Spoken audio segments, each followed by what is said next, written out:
안녕하세요, 여러분. 오늘은 플로리디의 정보 철학에 관한 지문 같이 읽어보도록 하겠습니다.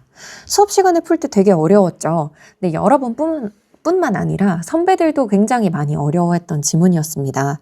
EBS 연계 교재에 나왔는데도 불구하고 아마 처음 본 친구들에게는 더 어려웠을 거고, 그렇지 않더라도 지문의 내용을 좀 꼼꼼하게 파악하고 있어야 보기 문제가 해결되는 부분이 있어서 많은 친구들이 힘들어했는데요. 이 지문 읽어볼 때 여러분들이 연습하기 좋은 거 바로 철학자의 견해를 비교 대조하는 구조로 되어 있기 때문에 어떻게 비교와 대조 구조로 이루어진 지문에 정보를 잘 정리할 수 있을까 하는 부분을 오늘 연습을 해볼 수 있을 것 같습니다. 자, 그러면 문항 구성 간단하게 보고 지문의 내용 다뤄볼게요. 14번, 15번, 16번, 17번이 여러분들이 흔히 보던 문항도 있고 그렇지 않은 문항도 있는 것 같습니다. 좀 눈에 띄는 문항이라고 한다면 14번과 16번이 좀 생소하게 느껴질 수 있을 것 같은데요. 먼저 14번 문항부터 보면요. 플로리디의 정보 철학에 대한 이해로 가장 적절한 것은 하면서 핵심어 제시되어 있는 거 보실 수 있을 거예요. 그런데 문제를 풀 때 이렇게 핵심어가 네모쳐서 나와 있으면 이 핵심어의 성격을 먼저 파악하는 게 중요하겠습니다. 선생님이 문제를 풀어보니까요. 이 핵심어는 보통 두 가지의 성격으로 나눌 수가 있는데요. 하나는 특정 문단에서만 집중적으로 거론되는 그런 문단 일부의 핵심어인 경우가 있다는 것입니다. 그러면 문단 일부의 핵심어인 경우에는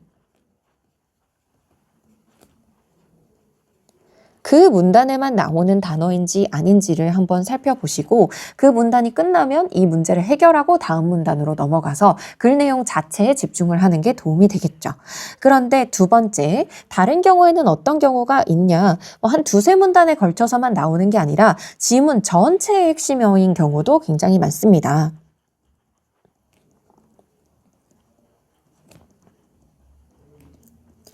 그러면 이 지문을 봤을 때 플로리디의 정보 철학이라는 단어는 문단 일부에만 걸친 핵심어 같나요? 지문 전체의 주제를 알려주는 핵심어 같나요? 네, 3문단 시작할 때도 플로리디의 이름이 있고 플로리디의 견해를 3문단이 설명하고 있는 걸로 봐서는 지문 전체의 핵심어일 것 같다라는 느낌이 빠르게 왔으면 좋겠습니다. 그래서 이 경우에는 아주 일반적인 사실 확인 문제의 수준에서 여러분들이 푸시면 될 것 같아요. 일반적인 사실 확인 문제에 어떻게 접근하면 좋을까? 선생님이 얘기한 적 있죠. 지문의 화제가 많이 바뀔 때 일반적인 사실 혹은 세부적인 사실 같은 경우는 기억이 안 날 가능성이 높기 때문에 그때그때 여러분들이 문단마다 풀 수 있는 선지 한두 개 정도는 해결하고 가면 좋다. 그래서 지문을 다 읽기 전에 사실 확인 문제가 대부분 해결되는 가능성이 봐서 사실 확인 문제는 수시로 문단마다 풀어가는 게 도움이 된다라고 말씀을 드렸습니다. 그래서 이 플로리디의 정보 철학도 지문의 화제가 많이 바뀔 것 같으면 한번 14번을 풀러 같이 와보도록 하죠. 자, 그 다음 두 번째 15번 문제를 보면요. 기억의 의미로 가장 적절한 것은 기억이라는 구절 자체의 내용을 다루고 있기 때문에 기억에 관한 설명이 끝나면 오면 좋겠다고 얘기했고요. 다만 이번 지문 같은 경우는 기억이 거의 마지막에 있어서 이 15번을 먼저 풀기는 했겠지만 결국 지문 다 읽고 풀었네, 뭐야, 뭐 이런 느낌이 드는 친구도 일부 있었을 것 같습니다. 자, 그리고 세 번째 16번 문제 보면요. 아마 이 유형이 조금 생소하게 보였을 것 같다라는 생각이 드는데요. 그럼에도 불구하고요, 여러분. 이 선지를 보면 이 문제의 성격이 명확하게 드러납니다. 기억에서 미음이라는 어떤 판단해야 되는 정보들이 있고 그걸 어떤 기준에서 판단하게 하냐, 이 철학자의 입장과 부합하는지 부합하지 않는지를 검토하도록 되어 있죠. 그러면 지문 전체가 비교와 대조를 다루고 있기 때문에 결국은 지문 맨 끝에서 읽어야 될 것 같은 느낌이 아마 여러분들 중간에 읽다가 보면 들었을 텐데, 그러면 이 지문은 비교와 대조 구조로 되어 있으니까 플로리디의 입장에 부합하는 내용을 명확하게 파악하는 게 도움이 되겠다 정도의 전략은 세울 수 있었을 것 같아요. 근데 안타깝게도 지문 끝까지 다 읽어야 풀 수 있는 문제에는 변함이 없었던 것 같다라는 생각이 들었습니다. 자, 그리고 마지막으로 17번인데요. 17번도 결국 플로리디의 견해를 물어보고 있다는 거 확인이 가능하겠고요. 그리고 플로리디의 견해를 지금 지문의 내용에 있을 수도 있고 없을 수도 있는 굉장히 특이한 어떤 소재를 가지고 물어보고 있기 때문에 요건 플로리디의 견해에 관한 설명이 끝나면 불러올 수 있겠다 정도의 마음가짐을 가지고 봤으면 됐을 것 같은데요. 그래서 선생님이 만약에 지문을 읽기 전에 문제를 훑어봤다면 기억 끝나면 15번 먼저 풀고 그 다음에 16번, 17번 푼 다음에 14번은 중간중간 가능하면 풀어야 되겠다 정도의 계획을 세우고 지문으로 들어갔을 것 같습니다. 자, 그러면 이제 1문단부터 3문단까지의 내용 차근차근 살펴보도록 하겠습니다. 지문별로 문단의 번호를 매기는 거 잊지 않고 설명 들으면 더 좋겠죠. 자, 그럼 1문단 보겠습니다. 인간은 정보와 독립적으로 존재하며 정보는 인간의 도구에 불과하다는 인간중심주의와 달리 플로리디의 정보 철학은 인간을 정보적 존재의 하나로 간주한다 라고 나와 있습니다. 지금 두 개의 개념이 서로 달리라는 연결어를 중심으로 이어져 있는데요. 그러면 인간중심주의와 플로리디의 정보 철학이라는 두 가지 축을 우리가 비교하고 대조하면서 봐야 된다라는 내용 알 수가 있겠습니다. 자, 그러면 인간중심주의를 한 축으로 써보고요. 그 다음 플로리디의 정보 철학, 이하 플로리디라고 이야기를 할 텐데 플로리디라는 두 가지 축을 정리해 볼게요. 자, 비교와 대조가 나왔을 때 선생님이 중요한 거 일단 비교를 할 두 가지 축을 설정하고요. 그 다음에 각각의 제시되는 정보에 짝을 맞춰서 정리하라고 했던 거 아마 기억이 날 겁니다. 그러면 인간중심주의에 있었던 정보와 유사한 성격의 정보가 플로리디에는 없었는지 이런 것들을 대응시켜가면서 정보를 정리하면 좋을 텐데요. 자, 인간중심주의에 대해서 우리가 알고 있는 거 정리해보면 첫 번째, 인간은 정보와 달리 독립적으로 존재한다.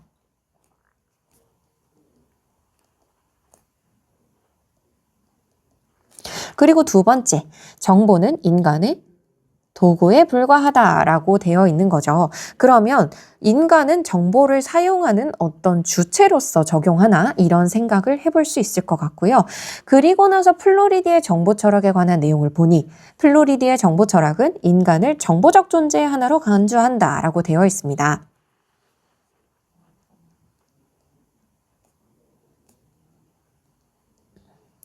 그러면 이 얘기는 인간과 정보가 서로 떨어진 것이 아니라 인간이 정보의 일부인가? 이런 생각을 하면서 볼 수가 있을 것 같고요. 그리고 그 다음 내용 읽어보면 뭐뭐 한다는 것이다 라고 되어 있으니 인간이 정보적 존재라는 것은 무슨 의미인가에 관해서 다시 풀어서 설명한다라는 내용인 걸 엿볼 수가 있죠. 인간을 포함한 세계 내 모든 존재는 속성과 행위가 정보로 환원된다는 것이다. 자, 그러면 다시 인간과 정보 사이의 관계를 설정을 해보면요. 인간중심주의의 경우 인간은 정보와 독립된 것이며 정보는 인간의 도구로서 존재한다고 얘기했습니다. 그런데 플로리디의 관점에서 인간이란 혹은 인간을 포함한 세계 내 모든 존재는 정보와 어떤 관련성을 맺고 있냐? 인간은 속성과 행위가 정보로 환원될 수 있다라고 얘기합니다. 그러니까 인간에 관해서 속성을 이야기하더라도 행위를 이야기하더라도 이 모두는 정보의 차원에서 다시 설명할 수 있다라는 거죠. 그리고 너무 친절하게 아까 달리라는 연결어를 통해서 우리에게 힌트를 줬던 것처럼 가령이라는 연결어가 두 번째로 또 등장하고 있는 거 볼 수 있겠습니다. 가령, 예를 들어 정도로 생각하시면 된다라고 얘기했죠. 그리고 선생님이 예시의 연결어가 나왔을 때 강조하는 방법이 있습니다. 예시가 나오면 앞에 있는 일반화된 설명과 예시의 구조를 대응시켜서 보라고 말씀드렸죠. 내가 빵을 사는 행위를 하는 것은 내가 빵을 사는 정보이다 라고 나왔고요. 지금 이 문장이 왜 앞에와 가령이라는 연결어로 이어져 있는지 한번 생각을 해볼게요. 인간을 포함한 세계 내 모든 존재는 속성과 행위가 정보로 환원된다. 그런데 지금 인간의 행위가 나와 있지 않아요?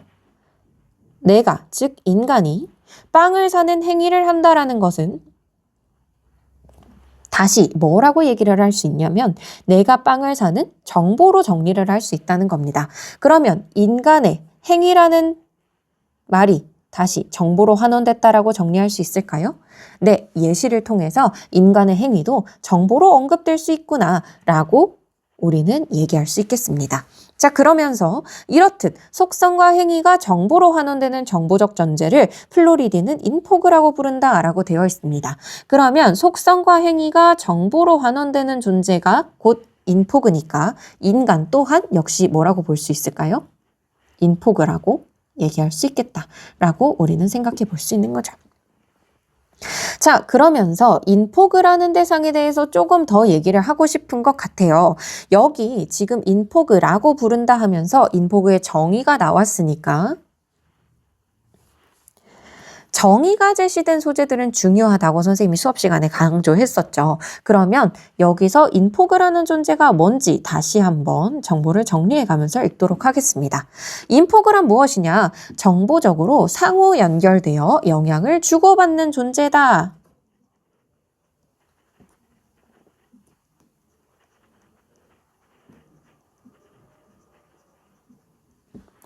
라고 설명하고 있습니다. 그런데 여기서 상호 연결되었다는 것의 의미, 사실 상호 연결이라는 말이 우리에게 별로 어려운 말은 아니에요. 그런데 이렇게 다시 풀이가 되었다라는 건 우리가 평소에 생각하던 상호 연결 그 이상의 의미가 있다는 거니까 조금 눈여겨봐야 되겠죠. 상호 연결되었다라는 것의 의미는 다른 정보를 변화시키는 행위자, 즉 주체인 동시에 다른 정보에 의해 변화되는 대상이라는 것이다.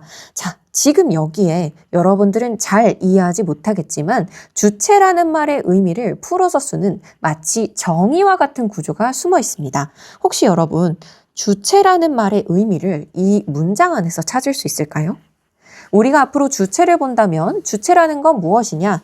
아, 주체란 다른 정보를 변화시키는 행위자를 곧 주체라고 하는구나. 왜 이 두 말이 즉이라는 연결어로 연결되어 있기 때문입니다. 그러면 앞으로 주체라는 표현이 나왔다면 아, 얘가 뭔가 다른 정보를 변화시켰구나 라고 생각할 수가 있을 것 같고요. 주체인 동시에 또 뭐가 될 수 있냐? 다른 정보에 의해 변화도 될 수 있는데요. 우리는 다른 정보에 의해 누군가 변화됐다면 그것을 뭐라고 표현하냐? 대상이라고 표현한다 라고도 생각할 수 있겠습니다. 자, 그러면 다시 상호 연결되었다라는 말의 의미를 표현해 보면 얘는 주체도 될 수 있고 대상도 될 수 있고 주체 대상 혹은 무엇이 돼도 가능하다라는 건데 다시 얘기해 보면 주체도 될 수 있고 대상도 될 수 있다라는 얘기는 다른 정보를 변화시키기도 하고 그리고 변화가 될 수도 있다라는 뜻인 거죠. 아, 그러면 인포그라는 건 뭐냐? 정보적으로 상호 연결된, 즉 다른 정보에 영향을 받아서 변화가 될 수도 있고 변화를 시킬 수도 있는 존재구나 라고 다시 여러분들이 정리를 하길 기대한다는 겁니다. 그리고 지금 바로 뒤에 어떤 표현이 나오냐? 내가 친구에게 빵이 맛있다고 말해서 라고 하면서 다시 빵과 관련된 사례를 제시하고 있죠. 그러면 예시라는 표현이 없더라도 앞에 있었던 인포그의 속성이 나라는 인간에게서 발견되는지를 다시 생각해 봐야 되겠습니다. 내가 친구에게 빵이 맛있다고 말해서 친구가 그 빵을 샀다면 나의 음성 정보는 그 빵이 지닌 속성이라는 정보에 의해 촉발된 대상이자 친구의 행위라는 정보를 발생시킨 주체다 라고 정리가 되어 있어요. 굉장히 지금 대응시킬 요소들이 많은데 이거 다시 정리해 봅시다.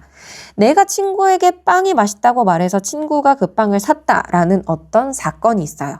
그러면 나의 음성 정보는 다시 어떤 정보라고 볼 수 있어요? 친구에게 빵이 맛있다라고 말한 정보가 곧 음성 정보가 되겠죠. 그런데 친구에게 빵이 맛있다고 얘기한 이유가 뭐예요?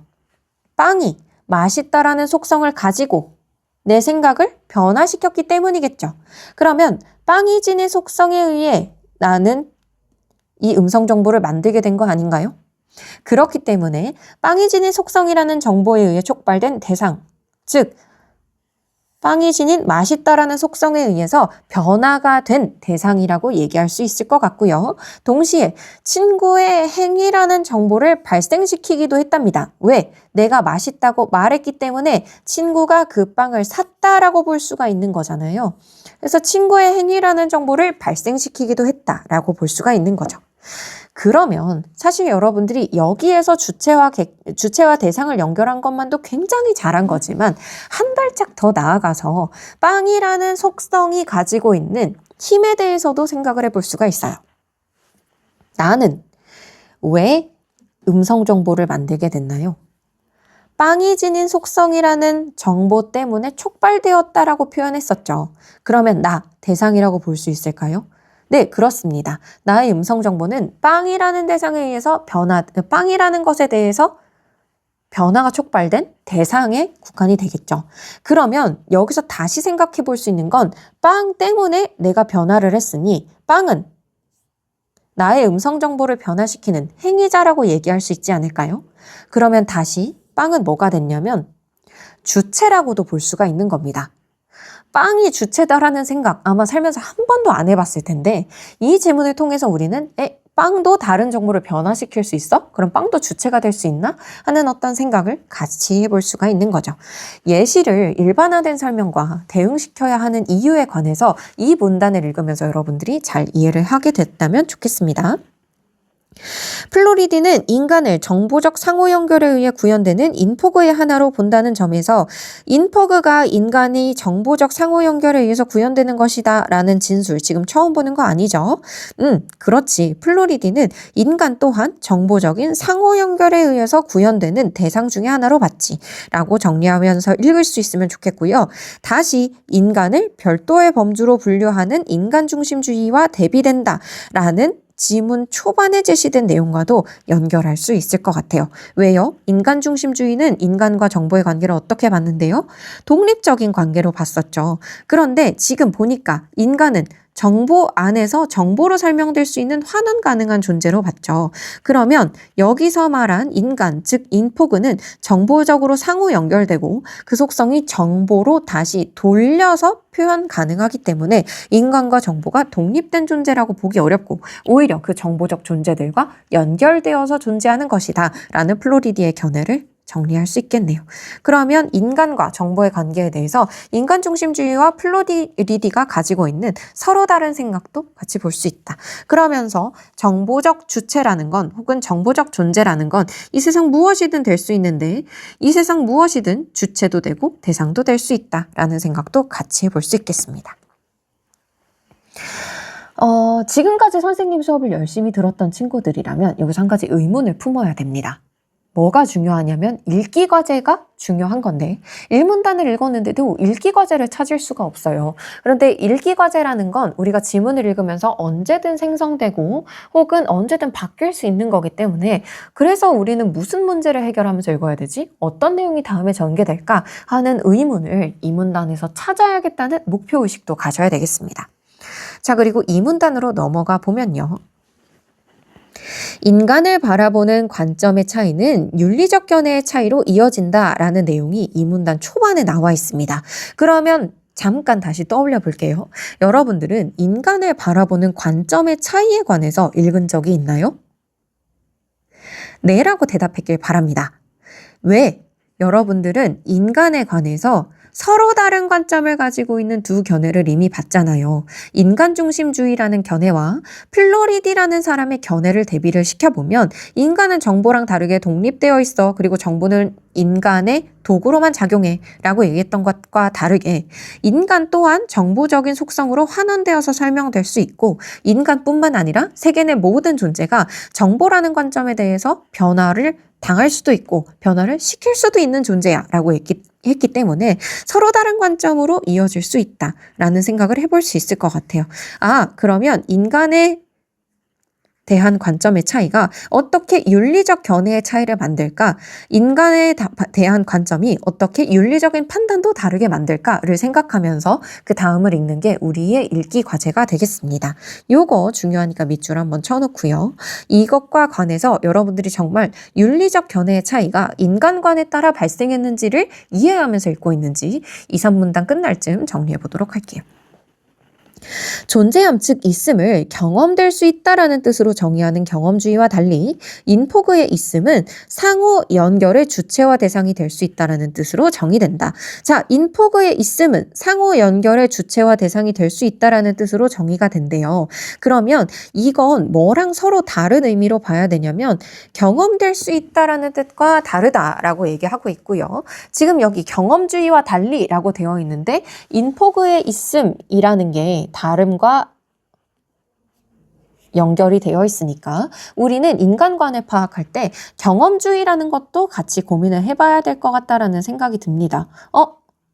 인포그에 관한 이 관점은 이미 플로리디 거니까 그러면 인간중심주의가 혹시 경험주의와 연결되나? 그런 의심을 가지면서 뒤를 읽을 수 있을 것 같아요.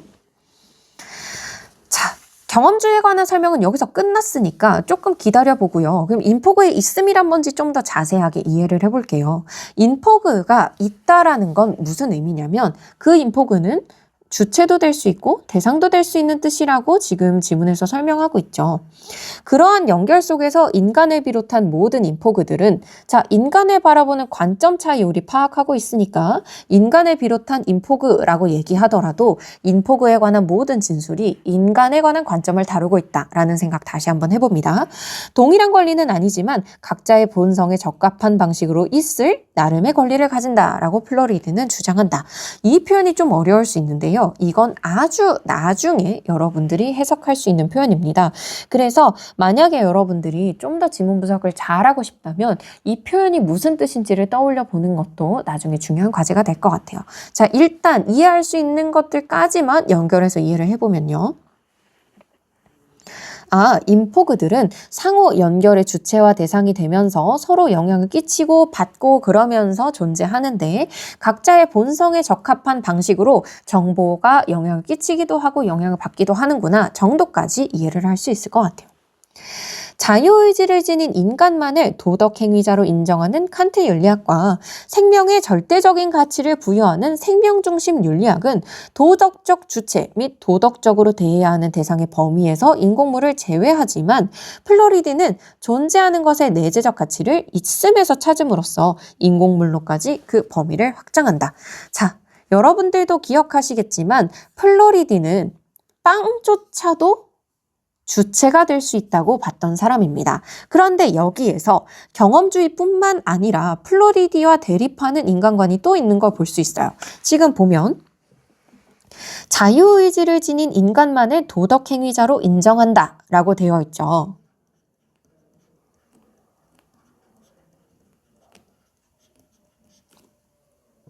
그리고 또 생명의 절대적인 가치를 부여한다 라고 되어 있는데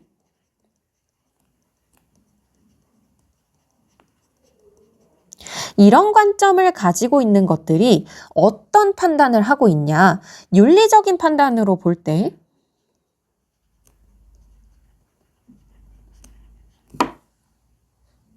도덕적 주체 및 도덕적으로 대해야 하는 대상의 범위에서 인공물을 제외한다고 되어 있는 거 보이세요?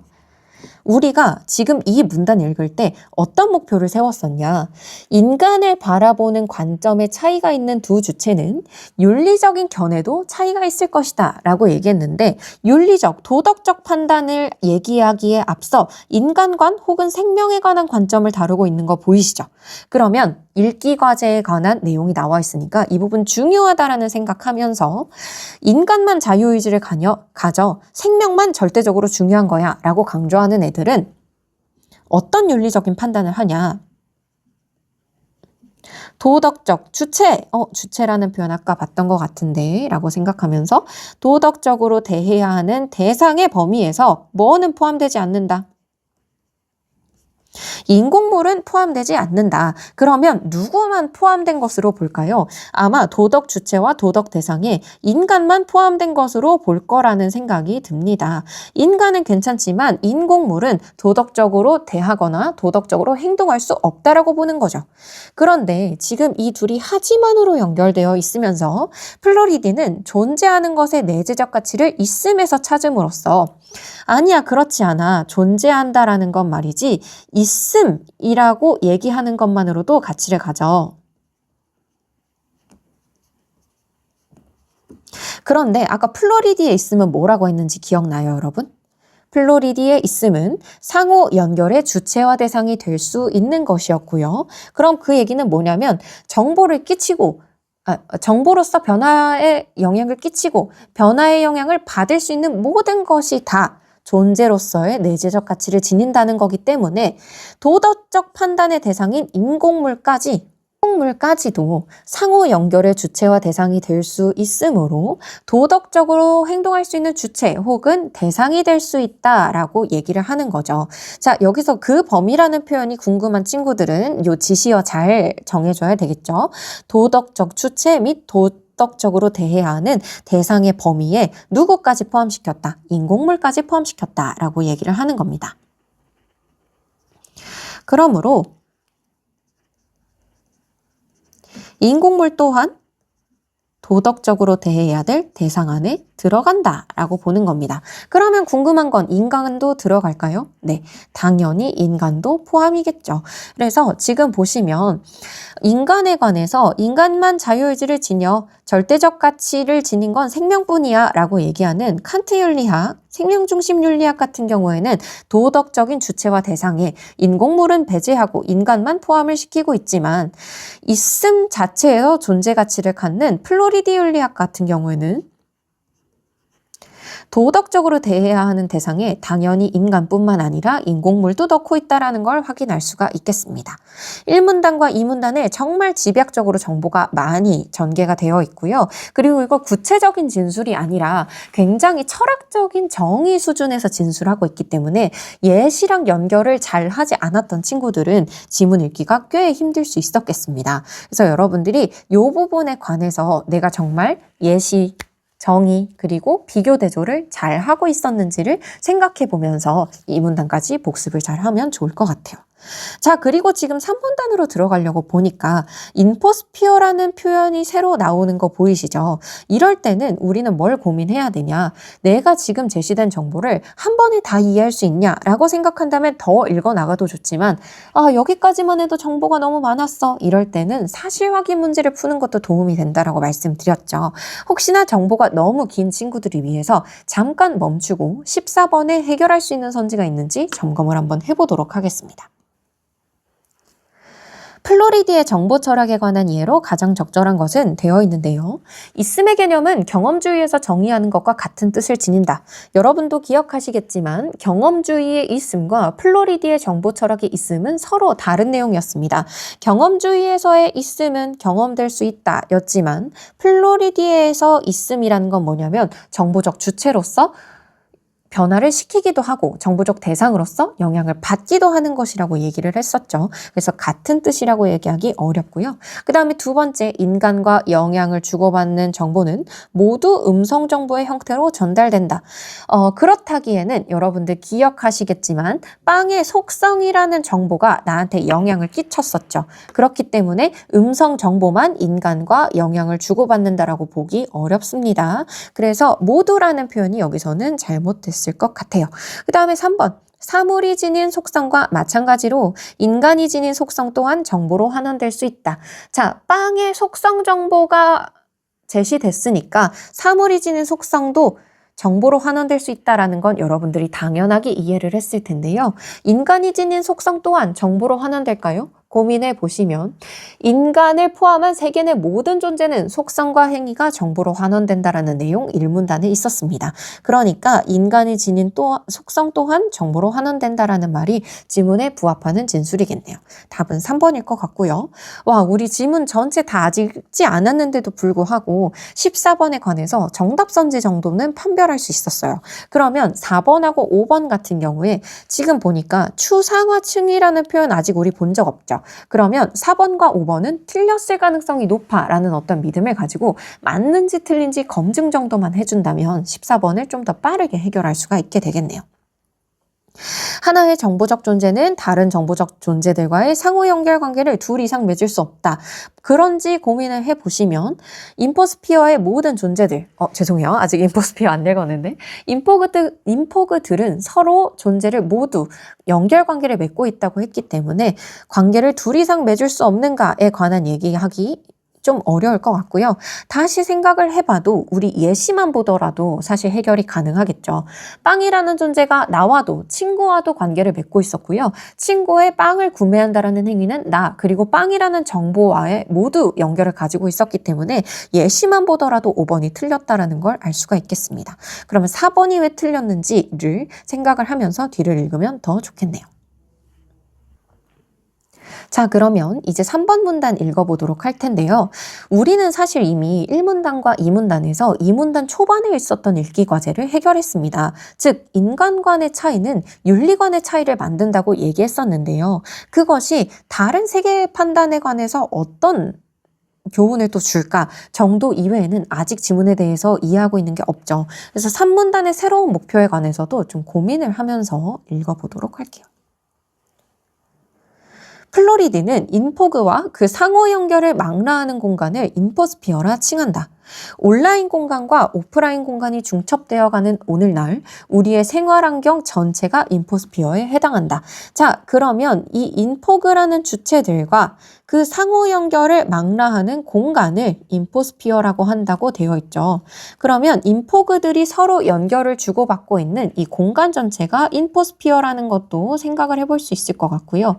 인포스피어 온라인 공간과 오프라인 공간이 중첩되어가는 오늘날 우리의 생활환경 전체가 인포스피어라고 했으니까 이 인포스피어에는 인포그, 온라인 공간, 오프라인 공간 전체가 포함된다라고 생각을 해볼 수 있을 것 같습니다. 그러면서 이 공간은 기존의 공간 개념과는 다른 이해를 요구한다라고 되어 있어요. 그러면 우리가 생각해 볼 수 있는 거 뭐냐? 지금 이 지문은 특이하게도 1문단에 어떤 문제의식을 주고 뒤에서 전부 해결하는 게 아니라 1문단이 거의 배경 지식처럼 작용하면서 2문단 안에 읽기과제, 3문단 안에 읽기과제를 제시하는 식으로 전개가 되고 있다는 걸 볼 수가 있겠습니다. 자, 그러면 우리가 생각할 것은 지금 이 인포스피어라는 개념이 이전에 있었던 공간 개념과 어떤 차이가 있는지를 생각을 해볼 필요가 있겠죠. 예를 들어 뉴턴이 생각한 공간은 주체나 대상과 관계없는 절대적인 것이었으나 인포스피어는 대상과 주체가 서로 의존함으로써 존재하는 공간이자 대상이 추상화 층위를 통해서 인식되는 공간이다 라고 얘기하고 있습니다. 자, 그러면 지금 일단 다시 읽기 과제에 대해서 점검을 해보면 기존의 공간 개념과 현재의 인포스피어라는 공간은 어떻게 다른가를 우리가 정리를 해야 될 텐데요. 뉴턴이 생각한 공간에 대해서 보시면서 의아했던 친구들이 있었을 거예요. 이거 어디서 많이 봤던 것 같은데? 라는 구조를 가지고 있었다면 여러분들이 글을 굉장히 예민하게 잘 읽은 거라고 볼 수가 있겠습니다. 뉴턴이 가지고 있던 공간 개념 같은 경우에는요, 주체나 대상과 공간은 관계가 없는 절대적인 공간이라고 설정되고 있죠.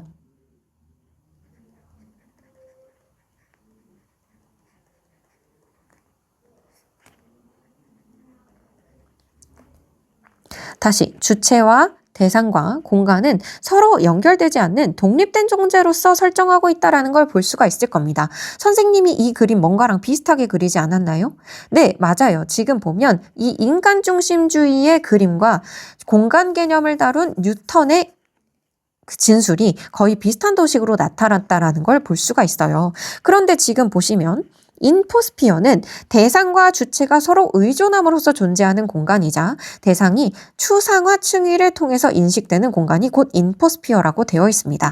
그러면 여기에 보시면 이 인포스피어라는 공간은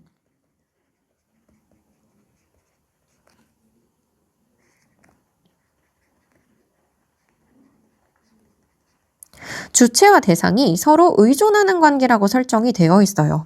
선생님, 그러면 여기서 인포스피어라는 건 주체와 대상이 여전히 구분됐다라고도 볼 수 있지 않을까요? 라고 고민하는 친구들이 있을 것 같은데 그건 지문의 내용을 조금 더 보면서 왜 것이었으나 라고 얘기하는지를 좀 더 찾아봐야 될 것 같아요. 어쨌건 대상과 주체가 서로 의존하고 대상이 추상화 층위를 통해서 인식되는 공간이다 라고 했으니까 추상화라는 말이 뭔지를 좀 더 살펴볼 필요가 있겠습니다. 추상화층이란 주체의 목적이나 관심을 반영함으로써 주체와 대상 사이의 인식적 관계를 매개하는 경로다라고 되어 있죠.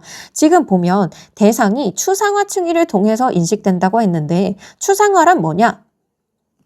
주체의 목적이나 관심을 반영함으로써 주체와 대상 사이에 인식적 관계를 매개한다고 되어 있죠. 그러면 주체가 대상을 인식할 때 반드시 추상화 층위를 거쳐야만 될 것 같고요.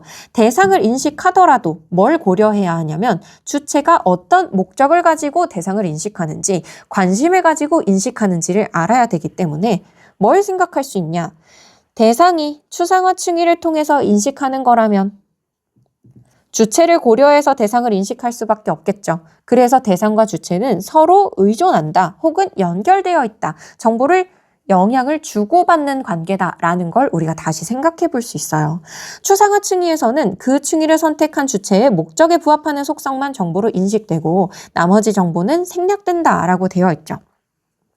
그리고 지금 보시면 예컨대로 이어져 있으니까 이 추상화층이라는 게 어렵다라는 걸 지금 글 쓰신 분도 알고 예시를 더 주고 싶은 것 같습니다. 그러면 정말 주체의 목적에 부합하는 속성만 남겨지고 대상에 관한 나머지 정보가 생략되는지 생각을 해보죠.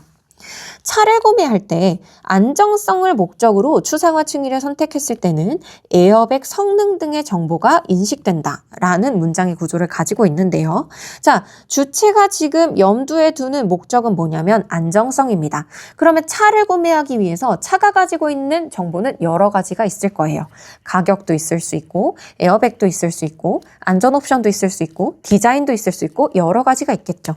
그 중에 안전성이라는 것만 주목한다면 가격 중요할까요? 중요하지 않을 겁니다. 디자인 상대적으로 덜 중요하게 되겠죠. 하지만 에어백 성능이라는 정보는 굉장히 중요할 것 같아 보입니다. 또 반대로 경제성을 목적으로 했을 때는 유지 비용 등의 정보가 인식된다고 되어 있는데요. 그럼 이때 에어백 성능은 중요할까요? 안 중요할까요? 상대적으로 안 중요하기 때문에 이 에어백 성능이라는 정보는 생략될 가능성이 높겠습니다. 그러면 여기에서 고민할 것은 추상화 층위를 통해 인식되는 정보는 주체의 목적 혹은 관심에 따라서 대상이 가진 여러 속성 중에 선택되고 구성된 것이라고 볼 수가 있겠죠. 여기서 다시 구성이라는 표현을 새롭게 이 지문만의 의미를 부여해서 설명하고 있는데요. 여기서 구성이란 주어진 세계를 주체가 택한 경로에 따라 해석해서 이해하는 것을 말한다라고 되어 있습니다. 주체가 택한 경로에 따라 해석한다는 거 뭘까요? 주체가 택한 일정한 것 있어요?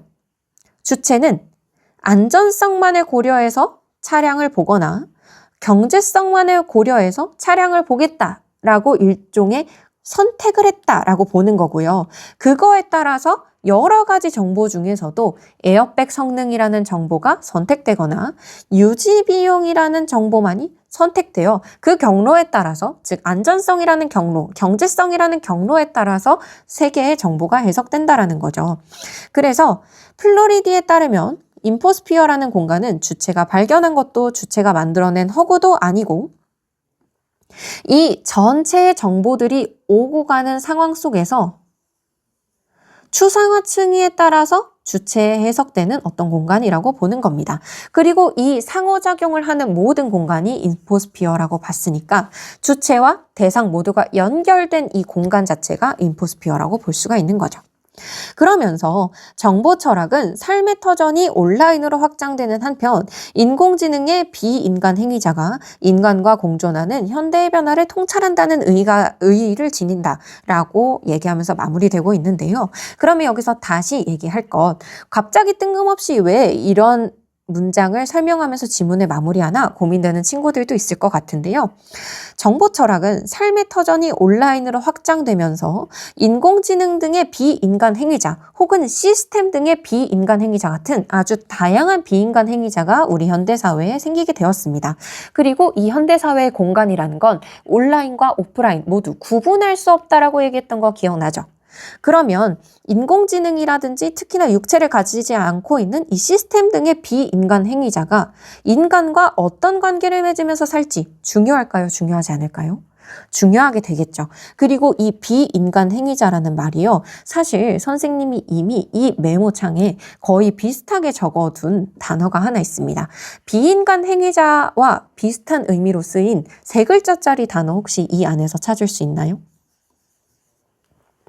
네, 인간이 특수하게 만들어낸 대상인 인공물이라는 대상이 사실은 어떻게 보면 인공지능이나 시스템 같은 비인간 행위자를 내포하고 있는 표현이겠죠. 그런데 이 인공물은 어떻다고 했어요? 인간과 연결되어 있고 정보적으로 환원이 가능하며 인간과 의존적으로 존재한다라고 플로리디는 보고 있는 거죠. 그러면서 더 나아가서 어떤 해석도 가능하냐?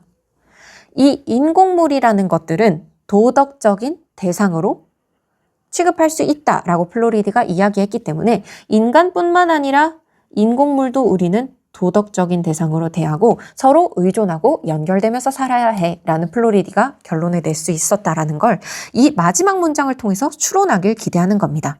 아마 쉽지 않은 내용이었을 것 같아요. 근데 그럼에도 불구하고 여러분들이 지문의 내용을 세부적으로 생각하다 보면 어떤 연결고리들이 보이게 된다. 그리고 문단 안에 연결 과제들을 고려하다 보면 중요한 정보가 어떤 경로로 해석되는지를 여러분들이 생각할 수 있을 거다라고 마지막 정리 가능하겠습니다. 그러면 이제 14번에 어떤 부분이 틀렸는지 생각해보고 15번, 16번, 17번 순으로 문제 풀어가 보죠. 자, 14번 왔습니다. 추상화 층위에서 생략되는 정보는 층위를 선택한 주체의 목적에 부합하는 정보이다. 목적에 부합하는 정보만 남기고 나머지 필요 없는 정보가 생략된다고 했죠. 그래서 여러분들이 교묘하게 헷갈렸을 수 있으나 생략되는 정보는 목적에 부합하는 정보 이외의 정보다라고 결론을 냈으면 좋았을 것 같습니다. 그래서 14번 어렵지 않게 3번이 답이라는 걸 다시 한번 확인할 수 있고요. 이제 기억의 의미에 관해서 살펴볼게요. 기억의 의미 다시 읽어보면 추상화 층위를 통해 인식되는 정보는 구성된 것이고 구성된 것이란 주체가 택한 경로에 따라서 정보를 이해하는 것이다 라고 얘기했습니다. 그러면 여기서 우리가 고려할 수 있는 거 뭐냐? 추상화 층위를 통해 인식되는 정보는 구성, 즉 주체가 선택하고 주체의 관심이나 목적을 반영한 정보다라는 거 얘기해 볼 수 있겠죠. 그렇기 때문에 주체가 선택한 것 혹은 주체의 관점, 목적 이런 것들과 관련해서 가장 연결성이 높은 거 뭘까요? 네, 이 중에 가장 연결성이 높은 선지는 5번이라고 얘기할 수 있을 것 같아요. 인포그가 지닌 속성이라는 정보는 어떤 관점을 통해서 인식하는가에 의존한다. 그리고 그 관점은 주체 것이다. 라고 얘기하고 있는 선지가 5번밖에 없기 때문에 여러분들이 15번에 5번이라는 답을 낼 수 있을 것 같고요. 선생님이 수업 시간에 얘기했을 텐데요. 지금 기억의 의미로 가장 적절한 것은 에 관한 이 내용은 여러분들이 스스로 추론을 할 수 있도록 설계된 문제입니다. 소위 이 추론 문제는 여러분들이 어떻게 푸셔야 되냐. 선지를 놓고서 이건 좀 맞는 것 같은데 이거는 틀린 것 같은데 라고 구분하기보다도요. 여러분들이 먼저 기억의 의미가 뭘까라고 고민을 해보시고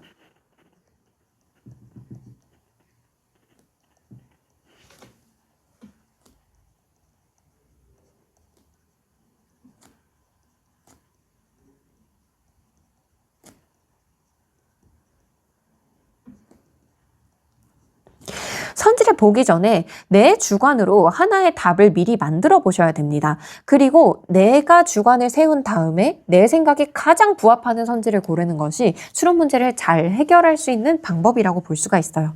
그래서 다시 정리하면 여러분들이 15번 같은 문제를 푸실 때는 1번부터 5번을 먼저 볼 생각을 하지 마시고 일단 여기에 있는 문제 내용만 보고 그러게 기억의 의미가 뭘까? 추상화 층위를 통해 인식되는 정보는 구성됐다라는 건 주어진 세계를 주체가 택한 경로에 따라서 해석해서 이해했다라는 거구나. 즉, 추상화 층위를 통해서 인식된 건 주체가 의도적으로 주체가 보는 관점이나 목적에 따라서 속성을 걸러보는 것을 얘기하는구나. 정도로 정리를 해서 생각했다면 15번에 5번을 충분히 잘 고를 수 있지 않을까 그런 생각을 할 수 있겠습니다.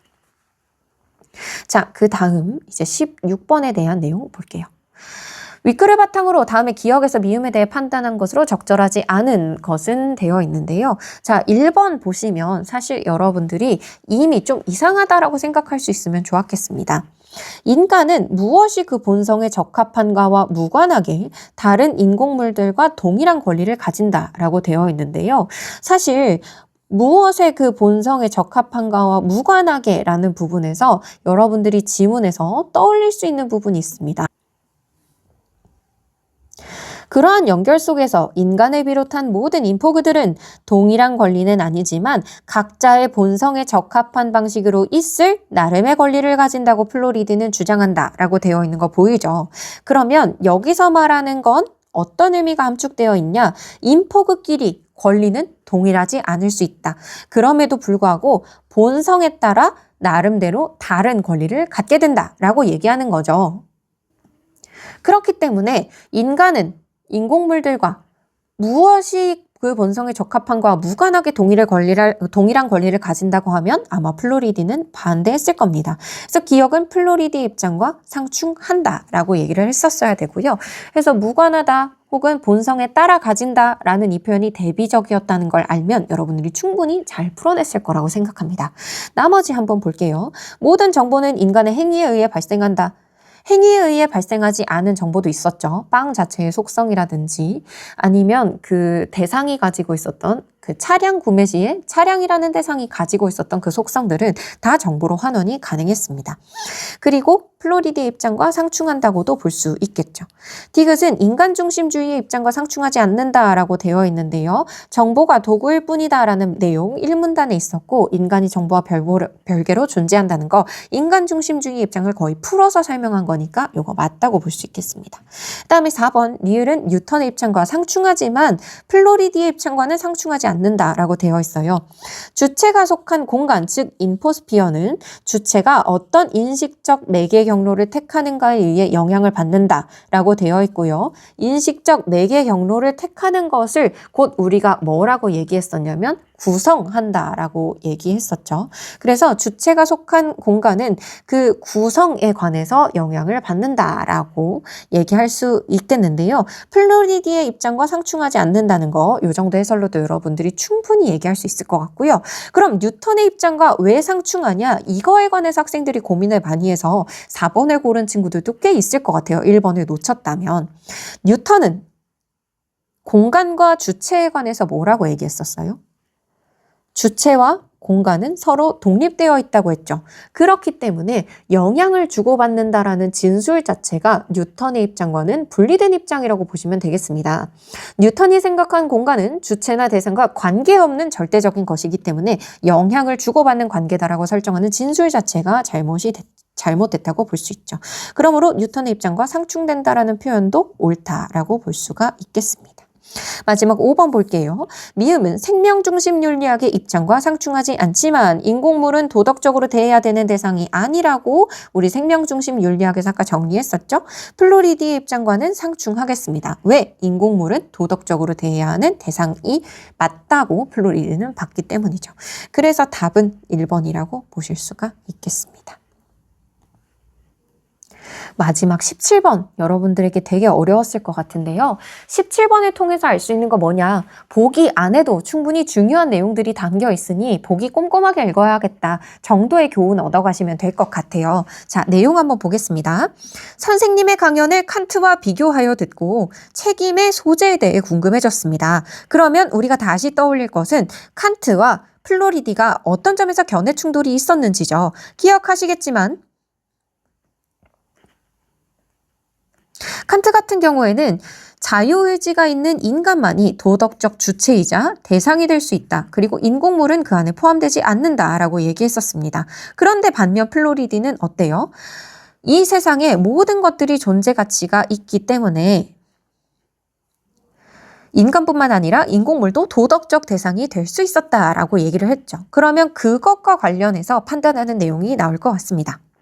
자동으로 작동하며 작동 규칙도 변경할 수 있지만 자유의지는 없는 인공지능 교통통제 시스템이 교통혼란을 일으켰다고 해보죠. 자, 그러면 지금 자유의지가 없다라는 것을 이 학생이 전제하고 있다는 거 알 수 있고요.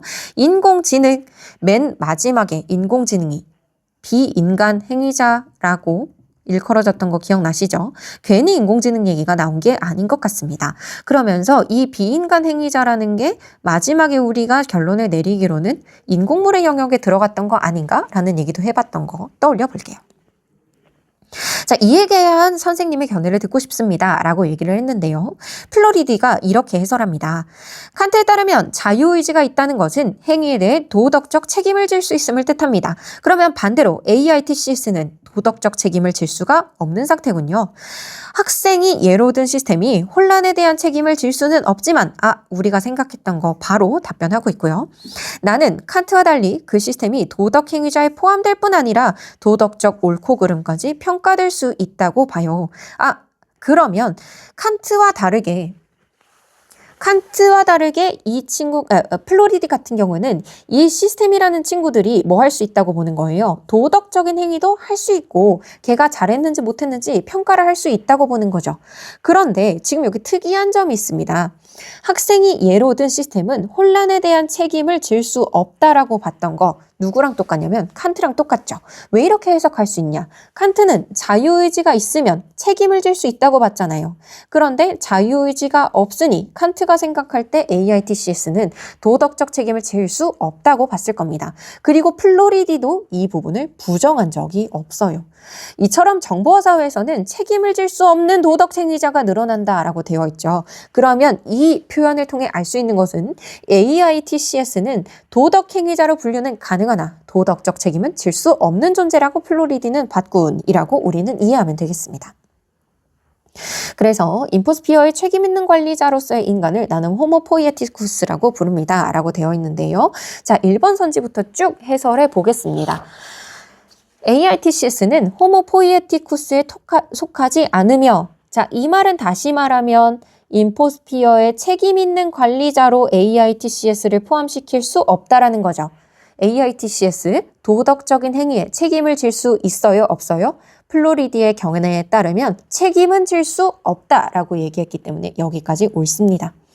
칸트 윤리학에서 도덕 행위자로서의 지위가 인정될 자격? 없겠죠. 그러니까 1번은 맞는 표현이 되겠습니다. 그리고 2번 볼게요. 칸트와는 대조적으로 자유의지를 지니지 않은 비인간 행위자인 AITCS에는 교통혼란에 대한 책임을 지울 수 없다고 보시는군요. 라고 되어 있는데, 자, 플로리디는 AITCS에 교통혼란에 대한 책임을 지울 수 있다고 했어요? 없다고 했어요? 없다고 얘기했습니다. 그리고 칸트와 이것이 반대되나요? 그렇지 않죠.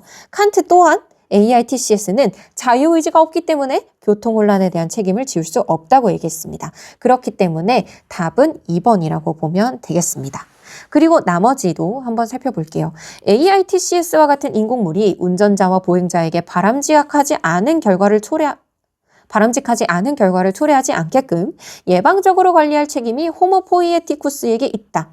인간은 예상되는 결과를 예방적으로 관리할 책임이 커진다라고 했고, 인간은 자유의지가 있어서 그 책임이 있기 때문에 아마도 3번은 맞다라고 볼 수가 있을 것 같고요. 4번, 도로의 교통통제에 대한 규칙을 입력된 프로그램에 따라 변경한 AITCS에 대해 도덕적 옳고 그름은 평가가 가능하다라고 얘기했기 때문에 이것도 맞는 내용입니다.